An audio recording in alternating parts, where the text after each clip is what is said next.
Mom came home early to surprise her daughter but saw something she would never forget. Sometimes the truth hides right under your nose, behind closed doors, behind ordinary smiles, in places that seem safe at first glance. When Sarah decided to surprise her daughter and came home a day early, she could not even imagine the nightmare that awaited her behind those doors. What she saw was only the first layer of what she was about to learn. Sarah Bennett sat in the car holding a paper cup of coffee. It was just past morning, and according to the schedule, she was supposed to still be on shift at the clinic in Chicago. But today, a rare chance arose to leave early. The attending physician came in ahead of time, and without telling her daughter, Sarah decided to come home. She wanted to prepare a little surprise. Maybe have breakfast with Ellie, go get some ice cream, buy new paint. Ellie loved to draw. The house looked neat like any other. A carefully trimmed lawn, a U.S. flag by the entrance, the neighbor's dog barking somewhere behind the fence.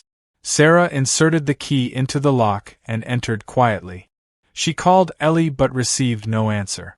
Surprise, I'm home. The house was strangely quiet. Sarah moved further in, listening. The curtains in the living room were drawn and smelled of something unfamiliar, not dirt, rather something else. She went upstairs to her daughter's room. The door was closed. Sarah knocked. Ellie's voice sounded muffled. She opened the door. The girl lay in bed with the blanket over her head. A fan was on, although the house was cool. Ellie, are you sick? There was no response. Sarah approached, sat on the edge of the bed, and touched her daughter's shoulder. Ellie flinched and quickly pulled away her hand. Hey, it's okay, it's me, Sarah whispered. I just wanted to surprise you. I got a day off today. Ellie slowly peeked from under the blanket. Her eyes were red, as if she had been crying. Sarah felt everything inside her tighten. Did you cry? No, Ellie replied too quickly. I just didn't sleep. Did something happen at school?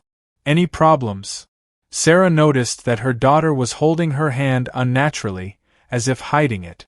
She gently took her wrist. It wasn't just a light bruise but a deep one with yellow and blue shades, as if someone had held her tightly. Where did this come from? I fell, the girl mumbled. Sarah frowned.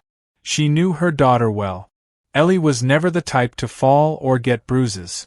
She was cautious and careful. Where did you fall? At school? On the stairs.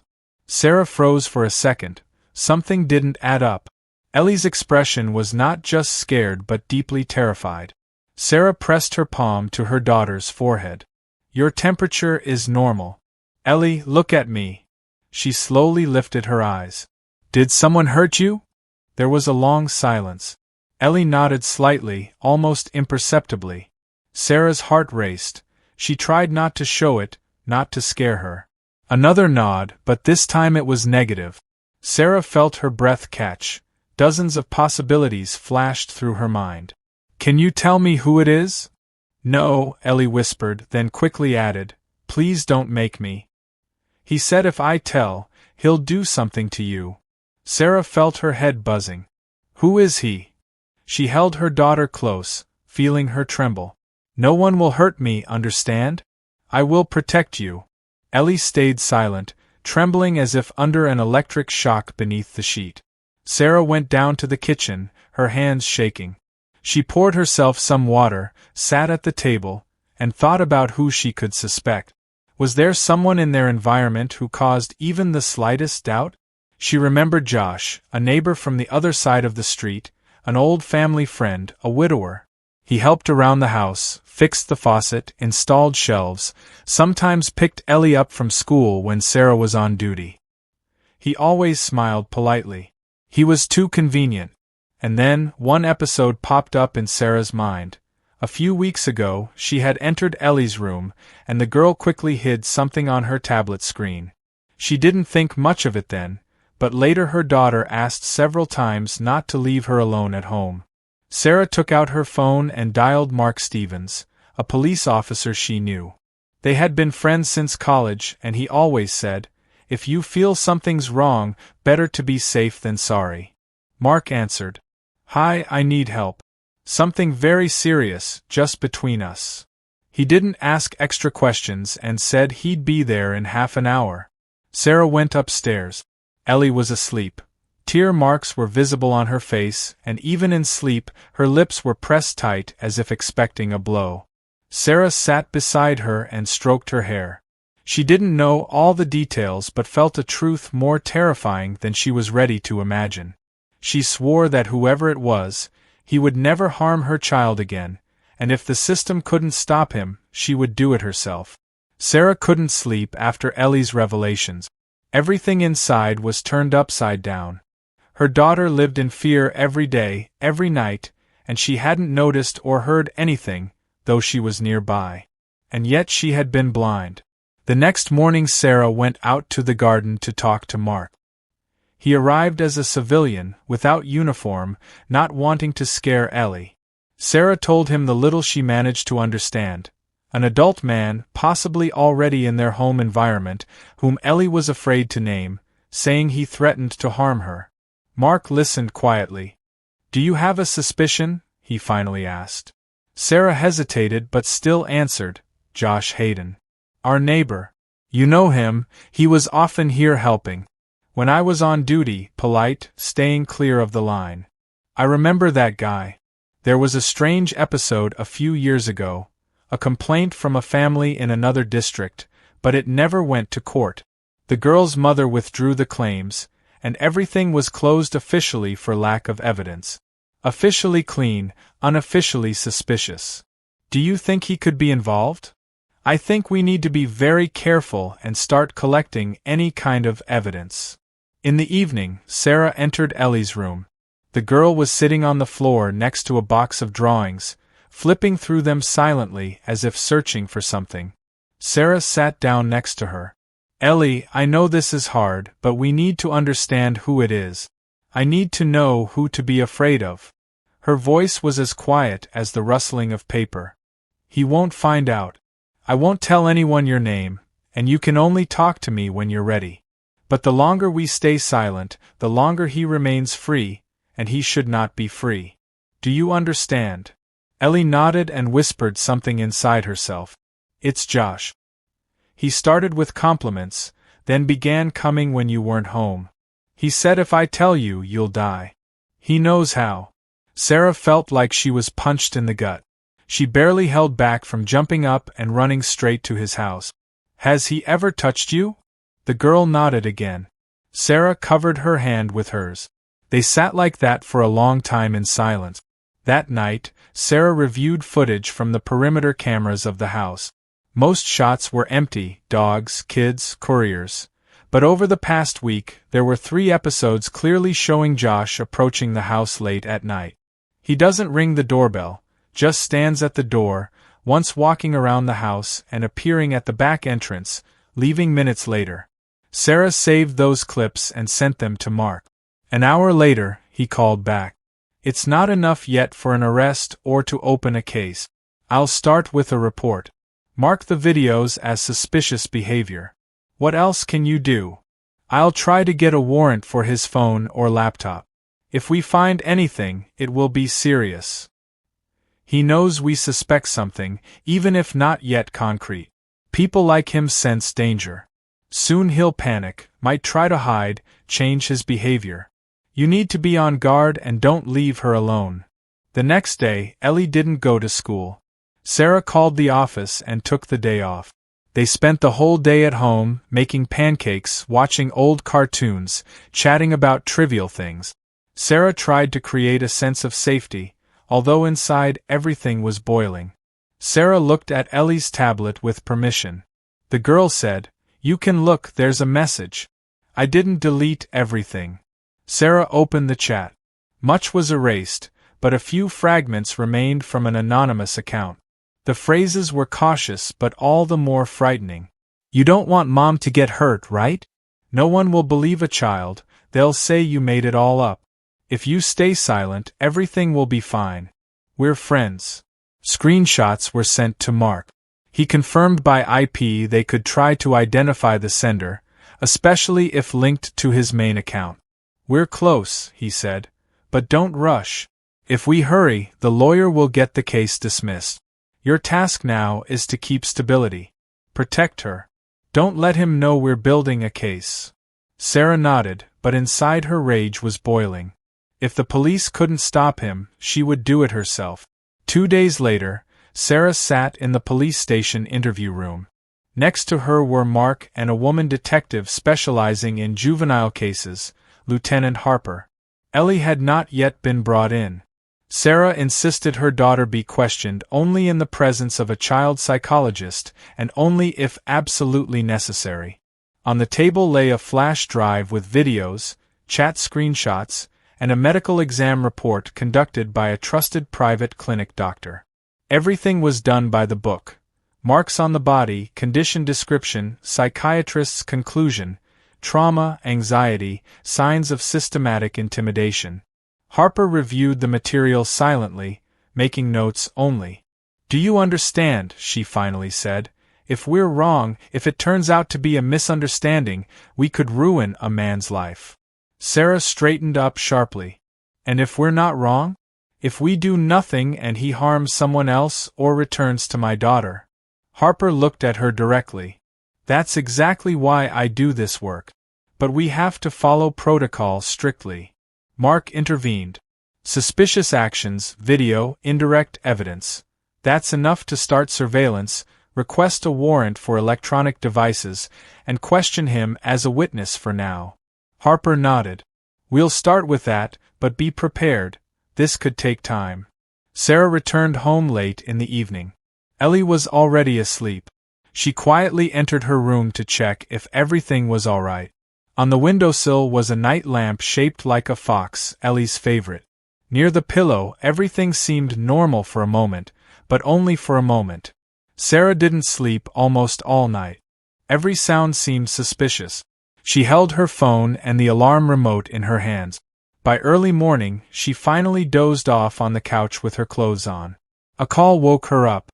It was Mark's voice. He sensed something was wrong. "Who is Josh?" she asked. "He was defamed this morning and is being portrayed as an abuser. He acted aggressively and threatened with complaints." "Damn," Sarah sighed. "Now he knows we're digging into him unofficially." "Yes, but it only strengthens our position. We got a search warrant for his house and electronic.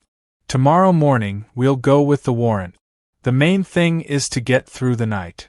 Sarah wanted to ask if he could come and stay nearby, but Mark was already risking his career by helping her unofficially. "I'll manage," she said. "For Ellie, I'll manage." The night was especially hard.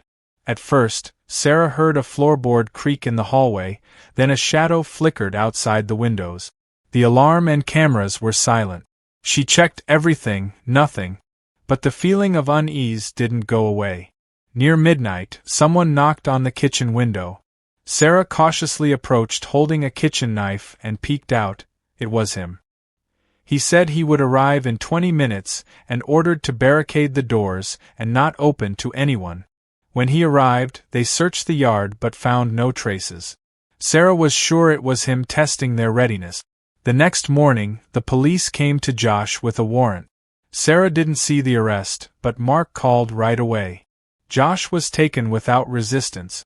Under the pretext of storing potentially compromising materials, including Ellie's, Josh thought he deleted everything, but they recovered it. This is just the beginning. The trial will follow, but now you can breathe for a while. He won't come near your family. Sarah hung up and cried quietly alone for the first time in days, not out of fear, but because something finally shifted. When she told Ellie, the girl only nodded silently, expressionless. She sat at the table drawing a castle with tall walls in black pen. Sarah asked, "Is that you?" Ellie nodded. "It's me inside." Sarah hugged her, holding her close. She knew the worst was possibly behind them, but the real battle was ahead. Sarah's house became quieter but not safer. Despite Josh's arrest, the anxiety lingered. She knew how the system worked. A warrant is not a sentence, temporary detention is not protection. Josh was held for 48 hours. If the prosecutor doesn't present solid evidence, He will be released on bail. That's exactly what happened. On the second day, Mark called her at sunset. Josh was out under supervision but without an ankle bracelet. The court hadn't yet restricted his movement. He knows he's in trouble but remains free. What does this mean? Sarah gripped her phone as if she could break it. Mark already filed an urgent protection request, but the process is slow. Meanwhile, keep the alarm and locks active and don't stay alone. Sarah told him she and Ellie had already been alone. There were no relatives nearby or trusted friends for such a situation. They locked the doors and windows and turned on the security system, but the feeling that someone was nearby didn't leave. That night, Sarah was near Ellie's room, waiting for something to happen, and it did. At night, the alarm went off. The sound of breaking glass came from the back door. Sarah jumped up, clutching her phone and pepper spray, rushed to the window, and saw a figure creeping along, wearing a hood, something shiny in their hand.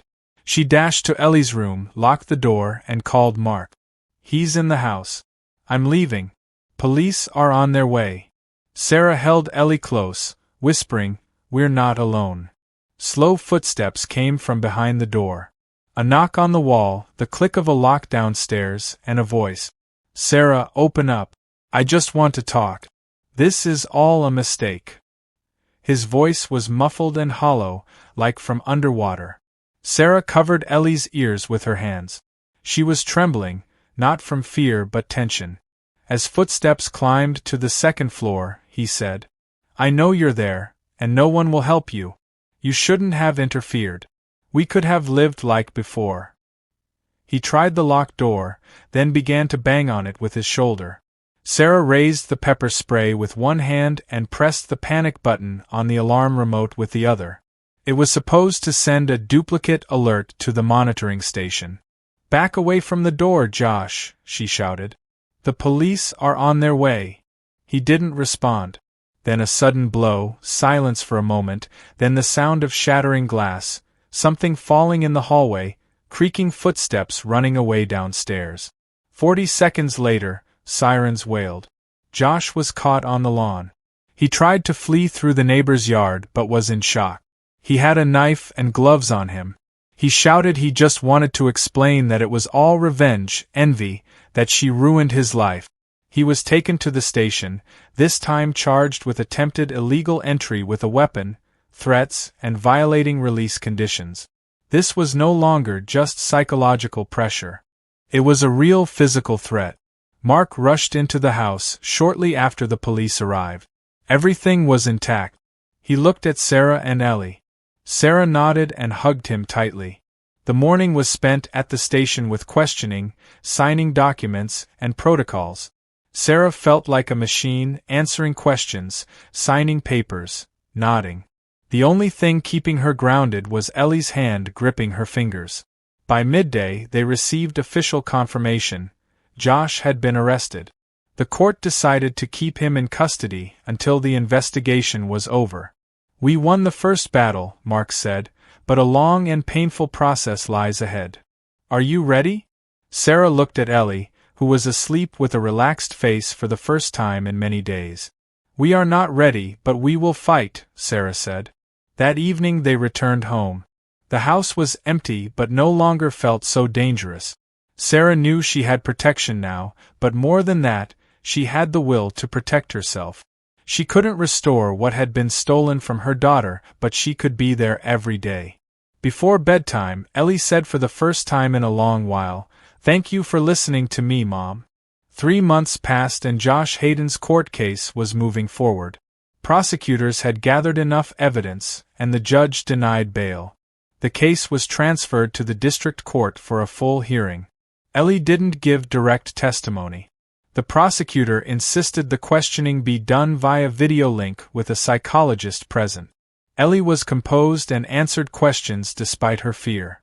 After the session, she left the room with a calm expression, not as a winner but as someone no longer a victim. Sarah sold her car, quit her job, and cut all expenses. She understood that her main job now was to be there for her daughter. Every week they went to a psychotherapist and attended family and individual sessions. Ellie barely spoke at first, only drawing. Sarah noticed color appearing in Ellie's drawings. First pale blue, then yellow, green, and one day pink. "Is this a fox?" Sarah asked, pointing at the drawing. "No," Ellie said. "This is me." Sarah held back tears.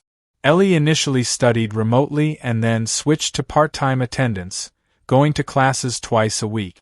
Teachers were informed, but classmates were not.